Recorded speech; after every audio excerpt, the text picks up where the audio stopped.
Hello class, today we're going to learn how to open up a Google Doc, which is an online word processor like Microsoft Word that we will use a lot in this class to submit assignments or write articles.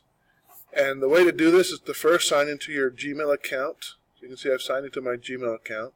And then we're going to come up here and we're going to click on the Google Waffle and come down to Drive. And Drive is like an online disk drive or online folder where you can save a lot of information. And you see it opens up here, and if you have a tutorial that pops up because you're new, you can click it. And you'll see a lot of different options down here on the side of things that can be stored. We're going to click here today on New, and then scroll down to Google Docs and click on that. Now you'll see, up pops a blank document that we can start to type in. The first step is always going to be to give it a title. So we're going to title example and include your name. And if you do this on the same line, there's kind of a little trick there. So we have our name here. Now if you click up here, that's just a title on the document. To actually give your document a name, click up here in Untitled Document, and you'll notice that it automatically appears or populates whatever you put on your first line. Almost. So always include the title of your document and your name up here.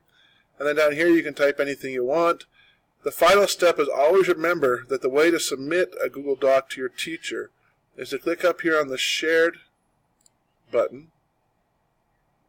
And then right here it asks you who do you want to share it with, and you're going to put in the teacher email that they've given you to share it.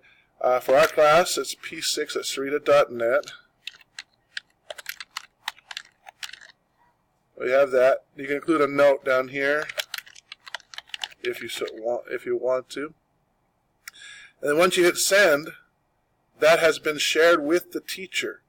Now I always recommend that my students do that right away as soon as they create the Google Doc, so they don't have to worry about trying to submit it at the last second. The nice thing about Google Docs is even after you've shared it, you can still continue to work on the document. And you can continue to add things to it and finish it up until the deadline that your teacher has set. And in this way, you can make sure you always turn your assignments in on time.